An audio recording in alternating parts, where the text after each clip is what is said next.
জুনায়েদ বাগদাদির দরবারে তিনজন আল্লাহর ওলি আসার সাথে সাথে একজন ব্যক্তি আগমন হইয়া ডাক দিয়া কয়, ও জুনায়েদ বাগদাদি, আপনার কাছে আমি আগমন করলাম। আপনি কিছুদিন আগে আমার কাছে ওয়াজের মধ্যে বলছিলেন, আমার নসিহত করার সময় বলছেন আমার যদি ছেলে সন্তান হয় ওই সন্তানের নাম আপনি রাখবেন। জুনায়েদ বাগদাদি, আপনি বলছেন কন্যা সন্তান হইলে মাইয়ার নামটাও আপনি রাখবেন। আপনি বলেন না আমার একটা কন্যা সন্তান দুনিয়াতে আগমন করছে। জুনায়েদ বাগদাদি, আমার কন্যাটার নামটা কি রাখতাম? জুনায়েদ বাগদাদি ডাক দিয়া কয়, তোমার মাইয়ার নাম রাখবা জামেলা। বলে তোমার মাইয়া দুনিয়ার জমিনের মধ্যে এমন একজন আবেদা হবে, এমন একজন সালেহা হবে, যে মাইয়ার দুয়ার বরকতে তুমি বাবা জাহান্নাম থেকে মাপ পাইবা। বলে হুজুর আমি যে জাহান্নামে আপনি কইলেন কেমনে? জানি। তাহলে আল্লাহর ওলিরা জানেনি? জানার ক্ষমতা দিছে কি আল্লাহ। মাইয়ার নামটা কি যেন? সুন্দরী। বলে কেন? বলে তোমার মাইয়ার ইবাদত হবে সুন্দর, চেহারা সুন্দর। তোমার মাইয়া ইবাদত সুন্দর, চেহারা সুন্দর, তাই না? তোমার মাইয়া যত দোয়া করবে আমার আল্লাহ আহসান আহসান আহসান ভাবে কবুল করবে, মানে সুন্দরভাবে কবুল করবে। হযরতে জুনায়েদ বাগদাদি রহমাতুল্লাহি আলাইহি এই কথা বললেন। বলার সাথে সাথে ওই ব্যক্তিটা বাড়িতে যে মাইয়ার নামটা রাখলেন জামেলা। রাখার সাথে সাথে রে বাবারা, ওই জামেলা নামটা যে মাইয়াটার রাখছে, জুনায়েদ বাগদাদির দরবারে যে লোকটা আসছে ওই লোকটা আসলে কোনো মুসলমান লোক ছিল না, ছিল একজন খ্রিস্টান। খ্রিস্টানের মায়ের নাম জামেলা, সুন্দরী। বলে তাইলে হুজুর বুঝলো খ্রিস্টান হওয়ার কারণে সে লোকটা জাহান্নামে যাবে, এই জন্য সরাসরি বলল। বলে তুমি তোমার ধর্মের কারণে জাহান্নামে যাবে না, তুমি তোমার কর্মের কারণে জাহান্নামে যাবে। মানুষের কর্মের বিচার হবে, ধর্মের বিচার না। মানুষের কর্মের বিচার হবে, ধর্মের বিচার না। মানুষের কর্মের বিচার হবে, ধর্মের বিচার না। মানুষ ধর্ম যা কিছু করতেছে, আমার আল্লাহ মহিয়ান, আমার আল্লাহ গরিয়ান, আমার আল্লাহ অধিক ক্ষমতা অর্জনকারী, আল্লাহ রহমান, আল্লাহ রহিম, আল্লাহ সাত্তার, আল্লাহ কাহার। কিন্তু আমার আল্লাহ রহমান রহিম দুইটা নামের মধ্যে রহমানিয়তের নামটা দুনিয়ার জমিনে আল্লাহ বান্দার উপর প্রয়োগ করেছে, আর রহিম নামের অধিকারী আমার নবীরে বানাইয়া দিছে। আমার মদিনার কামলিওয়ালা দয়াল নবী, নবীর উম্মতদের জন্য যা কিছু বলবে আল্লাহ ওই হাসরের ময়দানে তা করবে। আমার নবী বলে, আমার আল্লাহ আমি নবীরে ঘোষণা করেছে, আনা আকসারুল আম্বিয়াই তাবাআন ইয়াউমাল কিয়ামা, কিয়ামতের ময়দানে আমি নবীর উম্মতের সংখ্যা হবে বেশি। ওয়া আনা আউয়ালু মান ইয়াকরাউ বাবাল জান্নাহ, আর আমি নবী সর্বপ্রথম জান্নাতের দরজা খুলব। যতক্ষণ পর্যন্ত আমি নবীর একটা উম্মত জাহান্নামে থাকবে, আমি নবী ওই উম্মতকে সারা জান্নাতের দরজা বন্ধ করব না। ইয়া রাসূলুল্লাহ, ইয়া হাবিবাল্লাহ, তাহলে আপনি জান্নাতের দরজা বন্ধ করবেন না, আপনার সব উম্মত জান্নাতি, তাহলে আমরা সবাই নবীর উম্মত। এই কথা বিশ্বাস কার কার আছে? হাতটা তুলে আমার আল্লাহরে দেখায়া দে। আর নবী আপনাদেরকে, আমাদের সবাইকে তারা জাহান্নামে যাবে, জান্নাতের মধ্যে প্রবেশ করবে না। এটা আমার দয়াল নবী রহমাতুল লিল আলামিন নবীর কথা। ওই খ্রিস্টান লোকটা হুজুর জুনায়েদ বাগদাদির কাছে আইসা ডাক দিয়ে কই, হুজুর মেয়ের নাম রেখে দিলেন জামেলা, মেয়েটা বড় হচ্ছে। এবার ওই মেয়েটা যখন বড় হইল, আস্তে আস্তে করে মেয়েটার আব্বা জান ইন্তেকাল যখন করলো, মেয়েটার বছর 6 বছর বয়স। হযরতে জুনায়েদ বাগদাদি রহমাতুল্লাহি আলাইহির দরবারের মধ্যে দারুল আরকাম নামক মাদ্রাসার মধ্যে মেয়েটারে ভর্তি করাইয়া, মেয়েটার মা ডাক দিয়ে কই, জুনায়েদ বাগদাদি আমার স্বামী যা কাজ করতো আপনার কাছ থেকে সিদ্ধান্ত নিত, আপনি জুনায়েদ বাগদাদি হুজুরের অনুমতি ছাড়া আমার জামাই কোনো কাজ করতো না। হুজুর কিন্তু আমার জামাই ছিল একজন খ্রিস্টান, আমি একজন সনাতন ধর্মাবলম্বী, আমার স্বামী আমাকে বিবাহ করেছে। কিন্তু হুজুর আপনার কাছে আমার একটা কথা হইল, আপনার দরবারে যখনই আমার কন্যা সন্তান আসে, আপনি আমার কন্যাকে পরবর্তী সময়ের খাবারের ব্যবস্থা করে তারপরে বাড়িতে পাঠান। হুজুর কেন এমন কাজ করেন? বলে তোমার স্বামী বাড়িতে নাই, আমি তোমার সন্তানের কাছে তোমাদের পরবর্তী ওয়াক্তের খাবারগুলা দিয়া আমি তোমার কন্যারে বাড়িতে পাঠাই। হুজুর আপনি এত সুন্দর করে কেন কাজগুলা করেন? বলে মানবতা হইল ইসলাম ধর্মের কাজ, মানবতা হইল ইসলাম ধর্মের কাজ, মানবতা হইল ইসলাম ধর্মের কাজ। আমি হুজুর হইয়া তোমার বাড়ির মধ্যে যেই টাকা পয়সাগুলা সম্পদগুলা পাঠাই, আমি পাঠাই কারণ তোমার বাড়ির মধ্যে কোনো পুরুষ মানুষ নাই, যেন তুমি কোনো পুরুষের কাছে যাইয়া হাতটা পারে না চাওয়া লাগে। এই জন্য আমি জুনায়েদ বাগদাদি বাইতুল মাল থেকে কিছু খাবার তোমার বাড়ির মধ্যে পাঠাই। ওই মহিলা বলে হুজুর আপনি যেই ধর্মের মানুষ আমি ওই ধর্ম থেকে আলাদা, আমার স্বামী ওই ধর্ম থেকে আলাদা, আপনি ইসলাম ধর্মের মানুষ, হুজুর আপনি আমারে এই মুহূর্তে আপনারা কালেমা পড়াইয়া দেন। বলে এটা আমার কালেমা না, এটা আমার আল্লাহ নবীরে দান করা মুহাব্বতের কালেমা, লা ইলাহা ইল্লাল্লাহ মুহাম্মাদুর সাল্লাল্লাহু। কালিমা পড়তে অসুবিধা হয়? বিকাউলি লা ইলাহা ইল্লাল্লাহু মুহাম্মাদুর রাসূলুল্লাহ ফাদাখালাল জান্নাহ। যে ব্যক্তি মুখে দিয়ে কালিমাটা পড়ছে এই ব্যক্তি জান্নাতে যাইব নবী কইছে। আপনারা যে আসতে পড়লেন আবার পড়েন। মহিলা বলে হুজুর এই মুহূর্তে আমারে কালিমা পড়াইয়া দেন, লা ইলাহা ইল্লাল্লাহ মুহাম্মাদুর সাল্লাল্লাহু।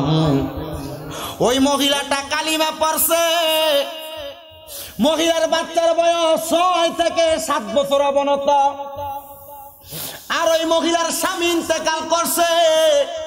মহিলা ডাক দিয়া কয় হুজুর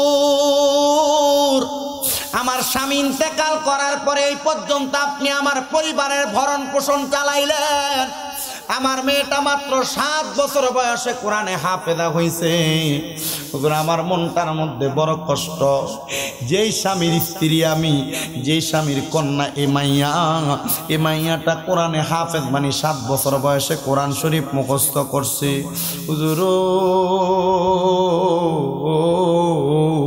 ইসলাম ধর্ম গ্রহণ করার পরে আমার মনটা বড় কান্দে, আমার মনটা বড় কান্দে। আমার জামাইটা যে মারা গেছে, আমার জামাইটা কি জান্নাতি না জাহান্নামী জানার জন্য।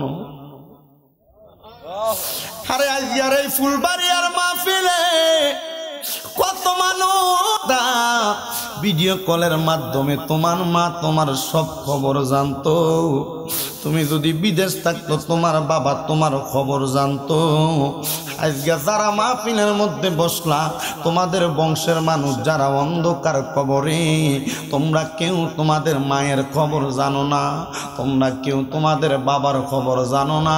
ফুলবাড়িয়ার সন্তানেরা ওই মহিলা আল্লাহর ওলিরে ডাক দিয়া কই হুজুর, হুজুর আমার স্বামীটা অন্ধকার কবরে কেমন আছে আমি জানি না। হুজুর ডাক দিয়া কই মহিলা রে, ও মহিলা তোমার স্বামী কবরে কেমন আছে তুমি কি জানতে চাও? বলে হুজুর আমার জানতে বড় ইচ্ছা হয়। বলে মহিলা আমি এবং তোমার দূরত্ব অনেক, আমি তোমার সামনে আসতে পারি না। বলে কেন? বলে আল্লাহর কোরআনের পর্দার আইন নাযিল হয়েছে, ওয়াকরনা ফি বুয়ুতিকুন্না ওয়ালা তাবাররাজনা তাবাররুজাল জাহিলিয়াতিল উলা। হে মহিলা আল্লাহ কোরআনে বলেছে তোমরা জাহিলিয়া যুগের মহিলাদের মতো বের হইও না, আর যদি বের হও তাহলে তোমরা ওই মহিলারা ইফতিজিংয়ের শিকার হইবা, ধর্ষণের শিকার হইবা। মা বোন যারা পর্দার আড়ালে শুনতেছেন, আপনি আপনার স্বামী ব্যতীত বাকি 13 জন মানে যারা গাইরে মাহরাম তারা ব্যতীত অন্য কোনো পুরুষের সামনে যাইতে পারবেন না। আর যদি যান আপনি মহিলা, আপনি দায়ুসে রূপান্তরিত হয়ে যাবেন, জান্নাতের মধ্যে প্রবেশ করতে পারবেন না। আল্লাহর ওই ডাক দিয়া কয় মহিলা পর্দার অন্তরালে বসে আছো, আল্লাহর কোরআন পড়তে পারো কিনা? হ্যাঁ হুজুর আমি আল্লাহর কোরআন পড়তে পারি। বলে তুমি পড়ো, আউযু বিল্লাহি মিনাশ শাইতানির রাজিম, বিসমিল্লাহির রহমানির রহিম, আলহামদুলিল্লাহি রাব্বিল আলামিন, আর রহমানির রহিম, মালিকি ইয়াউমিদ্দিন, ইয়াকা না'বুদু ওয়া ইয়াকা নাস্তাঈন, ইহদিনাস সিরাতাল মুস্তাকিম, সিরাতাল লাযীনা আন'আমতা আলাইহিম গায়রিল মাগদুবি আলাইহিম ওয়ালাদ-দাল্লিন। মহিলা তুমি 3 বার সূরা ইখলাস তেলাওয়াত করো। মহিলা 3 বার সূরা ইখলাস তেলাওয়াত করলো। এ মহিলা চক্ষুটা বন্ধ করো, মহিলা দুরূদ শরীফ আদায় করো, মুরাকাবা করো, চক্ষু বন্ধ করে আমার আল্লাহর কাছে ডাক দিয়া কও, মনি আমার স্বামী কবরে কেমন আছে জানি না, জানতে বড় ইচ্ছা হয়। ওই মহিলা হঠাৎ করে তাকে দেখতেছে একজন ব্যক্তি সাদা সুন্দর পোশাকওয়ালা কেমন জানি ফুলের বাগানের মধ্যে ঘুরতেছে। তার ডাইনে বামে সামনে পেছনে রহমতের হুর গিলমানরা ঘোরাফেরা করতেছে। মহিলা জিজ্ঞাসা করে, কে আপনি, কে আপনি, কে? বলে, আমারে কি তুমি চিনো না? আমি কইলাম তোমার স্বামী। বলে, আপনি তো এই জায়গার মধ্যে থাকার কথা না। বলে, কেন? বলে, আপনার ধর্ম পরিবর্তিত ছিল, আপনি ছিলেন একজন খ্রিস্টান, আপনি কেমনে জান্নাতের মধ্যে গিয়েছেন? ওই মহিলা তার স্বামী ডাক দিয়া কয়, এই আমার স্ত্রী শুনে নাও, আমি ছিলাম খ্রিস্টান, কথা সত্য। আল্লাহর ওলি জুনায়েদ বাগদাদির দরবারে আসা যাওয়া করতাম, সোহবতে থাকতাম। সোহবতে থাকলে আল্লাহর কসম লোহা সন্ন্যতে রূপান্তরিত হয়ে যায়। এই জন্য আল্লামা রুমি রহমতুল্লাহি আলাইহি বলেছে, সোহবতে সালে তোরা সালে কুনাত, সোহবতে তালে তোরা তালে কুনাত। ভালো জিনিসের থাকলে ভালো হয়ে যায়, ভালো জিনিসের সাথে থাকলে। খারাপ জিনিসের সাথে থাকলে খারাপ হয়ে যায়। মেতর বেড়া দিয়ে ঘুষাপ করে, তার লগে আপনি সারাক্ষণ থাকলে আপনার শরীরের সঙ্গে ময়লার ঘ্রাণ কইব। আর যে ব্যক্তি আতর বিক্রি করে তার সঙ্গে থাকলে শরীরে আতরের সুঘ্রাণ প্রবাহিত হবে। আল্লাহর ওলির সাথে থাকলে ইন্না রহমাতুল্লাহি করিবুম মিনাল মুহসিনিন অন্তর্ভুক্ত আপনিও হতে পারবেন, আপনি ওলি হইতে পারবেন। হুজুর ডাক দিয়ে কয়, এ মহিলা তুমি মুরাকাবা করো, কার সঙ্গে কথা বলো? ও স্বামী গো, আমার স্বামী, আপনি কেমনে জান্নাতের মধ্যে সুউচ্চ মাকাম এত সুন্দর জায়গা পাইলেন? বলে, শোনো, তুমি ইসলাম গ্রহণ করেছ, আমার মাইয়া ইসলাম ধর্ম গ্রহণ করেছে, আর আল্লাহর ওলি জুনায়েদ বাগদাদির দরবারে থাইকা এই মাইয়াটা আল্লাহর কোরআন মুখস্থ করেছে। এই কোরআনের বরকতে আমার আল্লাহ আমি স্বামীর কবরের আযাব মাফ করে দিছে।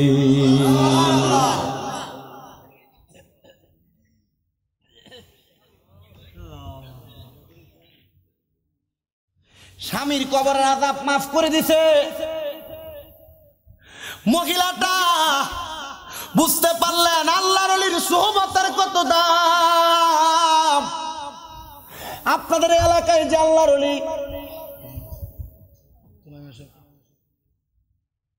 হযরত তুলা মিয়া সাহেব,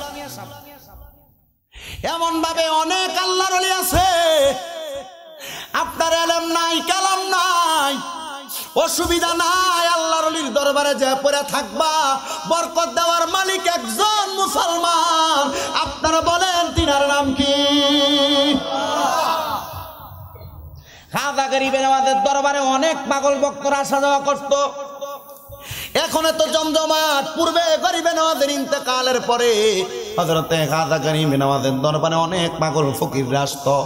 শুধু আপনাদের খান্দুরা হাবিলি না, ফান্দৌকে না, মিরান সাতাদারির দরবার না, নাসিরউদ্দিন সিফাসালার দরবার না, শাহজালাল শাহপুরানী আমিনীর দরবার না, সকল আল্লাহর ওলির দরবারের মধ্যে পাগলরা আসে। কারণ আল্লাহর নবী কয়, এরা পাগল না, পাগল না, এরা জান্নাতের বাদশা। পাগলরা কি বলেন? কি পাগলরা জান্নাতের বাদশা। এ মুসলমান, আমার খাজা মুঈনুদ্দিন চিশতির দরবারে আইসা দাঁড়িয়ে রইলেন ওই পাগল। 4 দিন একটানা খাজা গরিবে নওয়াজের দরবারের সামনে বয়া বয়া কান্দে। 4 দিন পর্যন্ত কোনো খাবার আমার পেটের মধ্যে নেই। গো মাইনুদ্দিন, আপনার একটা নাম গরিবে নওয়াজ, মানে গরিবরে সাহায্য করনেওয়ালা, গরিবরে খাবার খাওয়ানেওয়ালা। ওগো মাইনুদ্দিন চিশতি, আপনি আমার একটু খাবারের ব্যবস্থা করে দেন। 7 দিন কান্দার পরে গরিবে নওয়াজের দরবার থেকে দূর, এটা কেমন আল্লাহর ওলি বলে গরিবে নওয়াজের দরবার থেকে বের হয়ে যায় আর উনাফানা করে, এমন পাগল আছে না এলাকায়? আউজল কথা বলে এমন আছে না? গরিবে নওয়াজের দরবার থেকে যখন বের হয়ে যায় এমন টাইমে একজন আল্লাহর বান্দা জিজ্ঞাসা করে, কিরে পাগলা কান্দোস কেন, আর মুখে মুখে কেন উনাফানা বাদে বাদে কথা বলো? কয়, গরিবে নওয়াজ নাকি গরিব মানুষকে খাওয়ায়। আমি আবার দরবারে 4 দিন পর্যন্ত কান্নাকাটি করি খাবারের জন্য, আমারে তো এখনো পর্যন্ত কোনো খাবার দেয় না। বলে, তোমার খাবার দেয় না কে বলছে? বলে, আমি 4 দিন কান্না করেছি, গরিবে নওয়াজের দরবারে কোনো খাবার। বলে, যা মনে হয় তুমি চাওয়ার মতো চাইতে জানো নাই।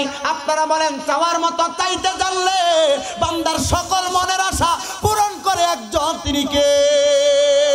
এই জবান খুলে বলেন তিনি কে? বলে তুমি চাওয়ার মতো চাইতে পারো নাই, এই জন্য তুমি পাও নাই। আগের যুগে গরিবে নওয়াজের দরবারটাকে 4 দিন পরে পরে 5 দিন পরে পরে সপ্তাহে একবার করে করে পরিষ্কার করা হইতো।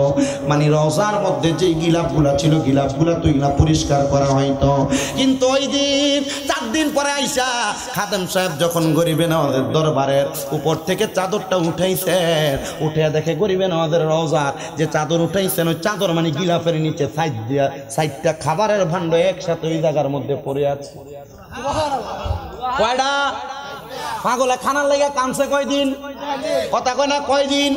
কানছে 7 দিন। খাবারের প্রক্রিয়ার ভাণ্ড পাইছেন 7টা। জিজ্ঞাস করে পাগলা কেন কেন কেন এখনো পর্যন্ত কান্না করতেছ? তুমি মনে হয় তোমার খাবার ঠিক মতো তালাশ করো নাই। দেখো মঈনুদ্দিন চিশতির এই চাদরের নিচে খাবার এখনো পর্যন্ত পাওয়া গেছে বলে 4 পেয়ালা। 4 পেয়ালা বলে 4 পেয়ালা খাবার তোমারই, তুমি 4 দিন চাইছো বিদায়।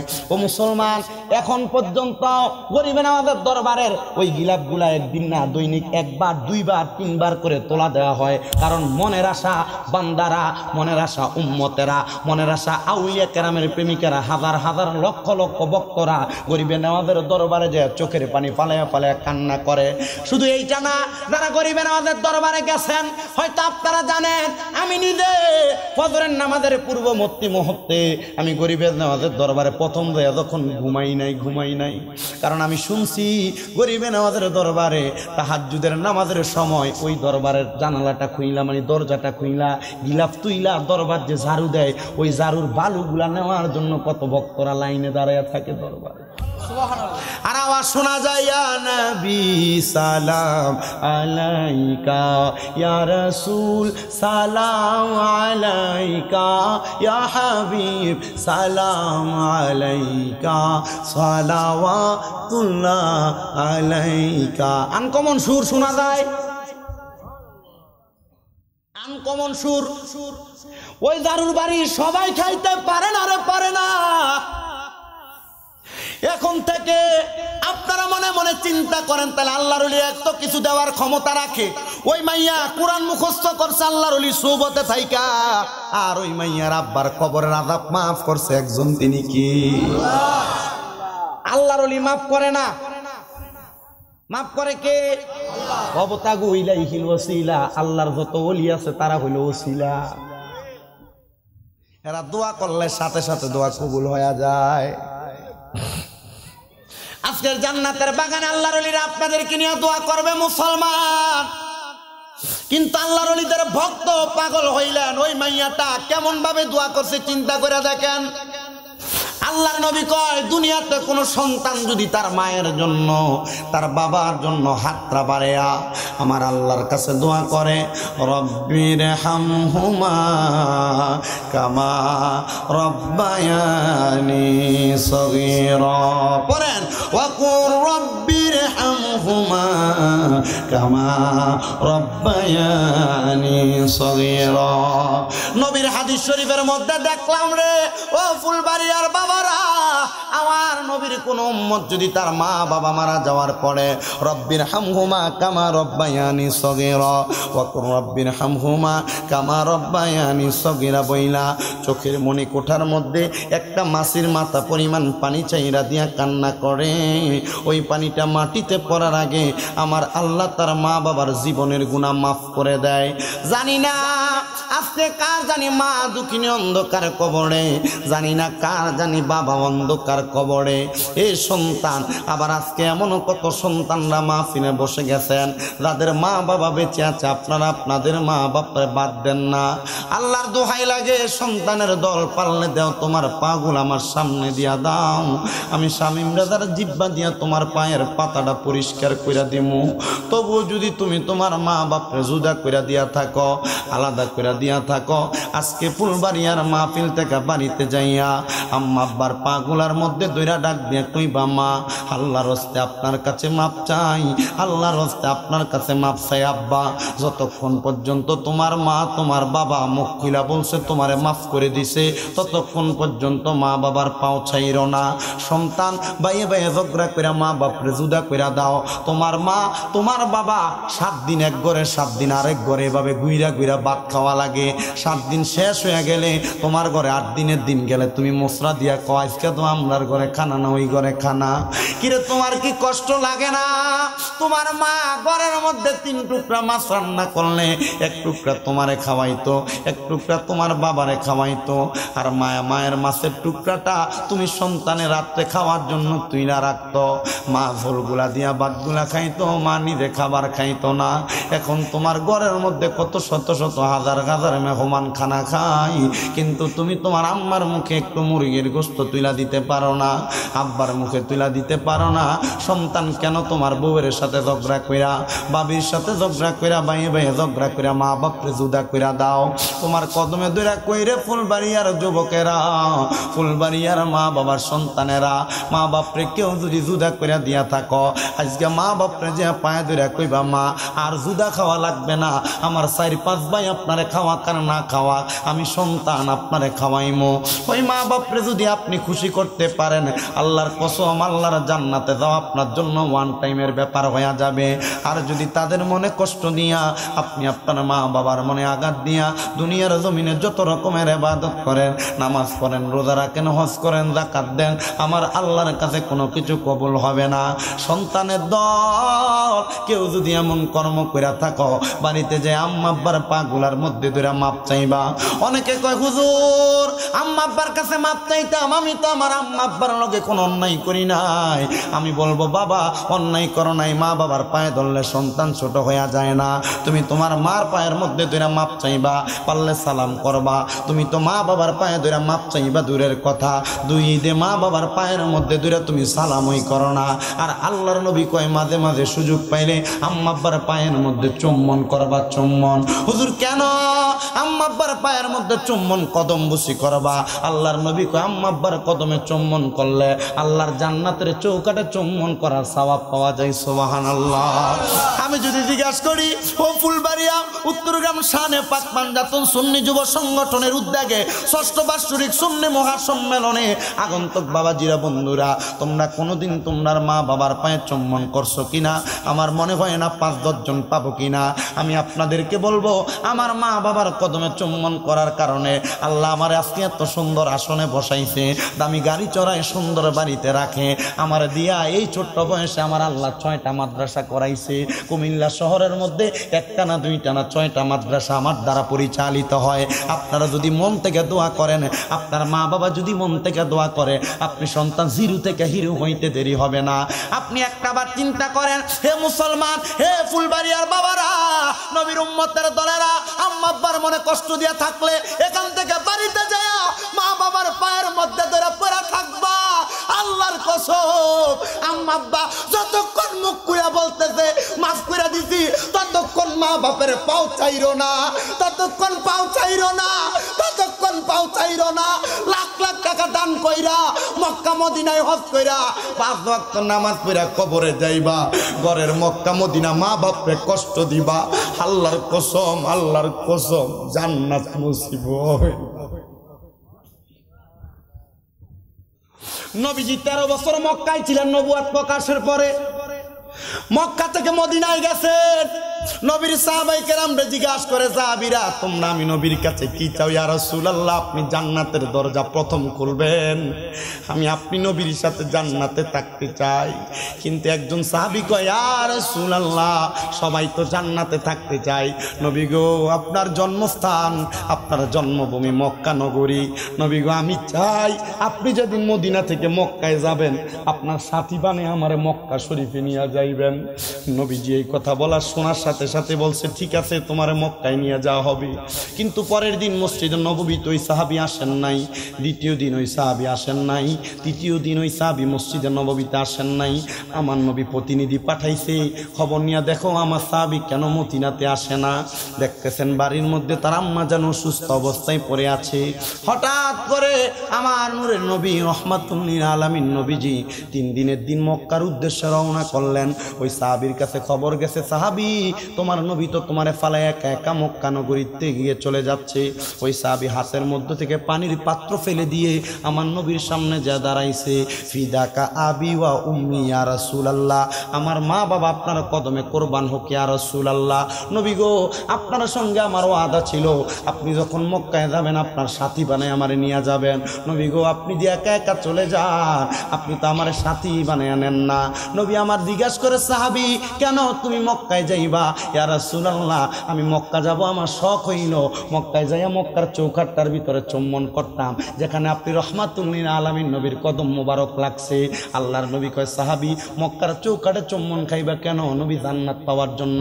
এ সাহাবী আমি খবর পাইছি বাড়িতে তোর আম্মা যেন সুস্থ, বাড়ির মধ্যে যাইয়া আম্মা জানের পাগুলার মধ্যে চুম্বন করো। আল্লাহর কসম আম্মা জানের কদমে চুম্বন করলে আল্লাহর কাবা ঘরের চৌকাট না, মক্কা শরীফের চৌকাট না, স্বয়ং আল্লাহর জান্নাতের চৌকাটে চুম্বন করা সওয়াব তোমার আমল নামায় পাইবা।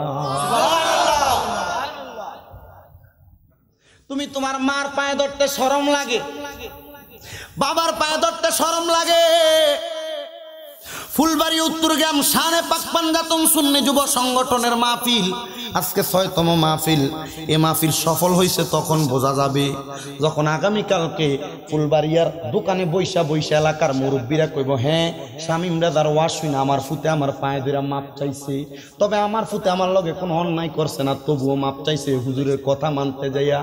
এই মাহফিল তখন সফল হবে যখন আগামীকালকে এলাকার মা বোনগুলো একজন আর একজনের কাছে কইব, হ্যাঁ আমার ফুতে ওয়াজ শুনে আইসা আমার পায়ে ধরে ফিরে আসছিল, বলে পায়ে ধরে পড়তাম কি লাগে হুজুর, আমি তো কোনো অন্যায় করছি না। মা বাপের পায়ে ধরলে ফুত ছোট হয় না, মা বাপের পায়ে ধরলে সন্তানকে বড় বানায় একজন, তিনি কে? আল্লাহ। জোরে বলেন তিনি কে? আম্মা আব্বা অন্ধকার কবরে, হুজুর বললেন মা বাবার পায়ে ধরার জন্য, আমি তো আমার আম্মা আব্বার পায়ে ধরবো।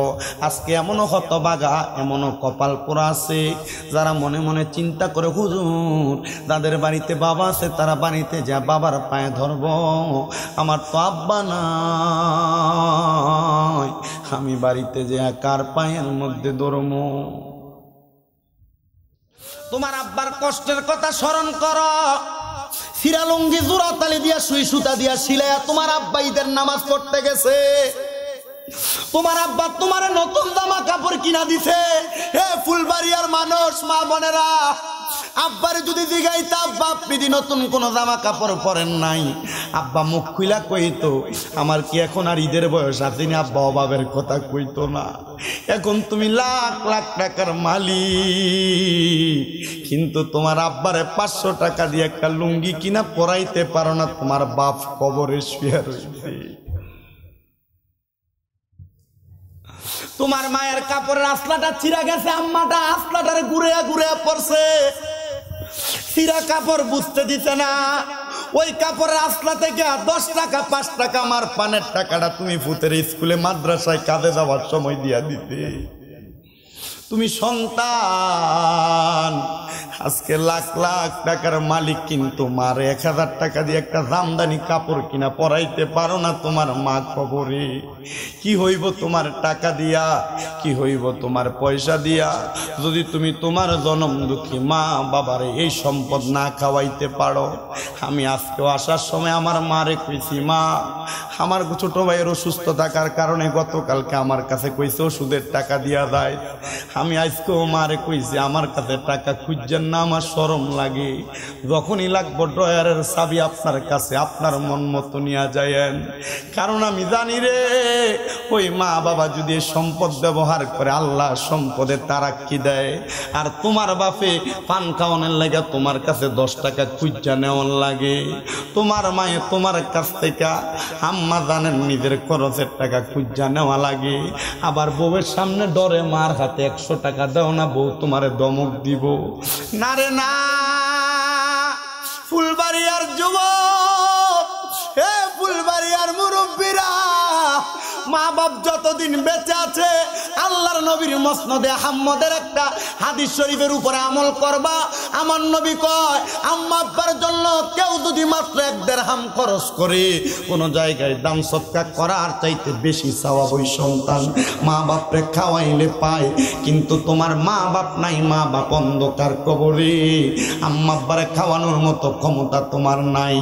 আজকের জান্নাতের বাগানে এমন সন্তান আছে হুজুর যাদের বাড়িতে মা আছে, তারা বাড়িতে যে আমার পায়ের মধ্যে ধরে মাপ চাইব, আমার তো মা নাই আমি কার পায়ের মধ্যে ধরে মাপ চাইব।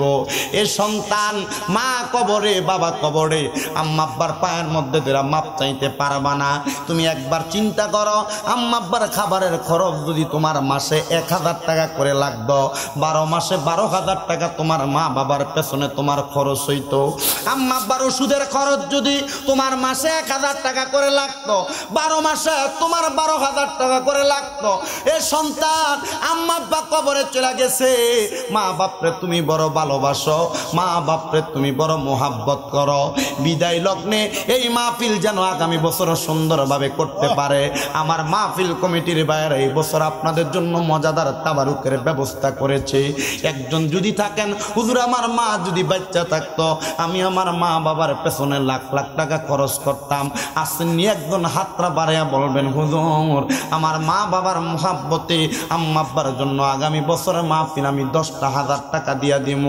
মা বাপের জন্য সিন্নি করলে 10, 20, 15,000 টাকা খরচ হইতো।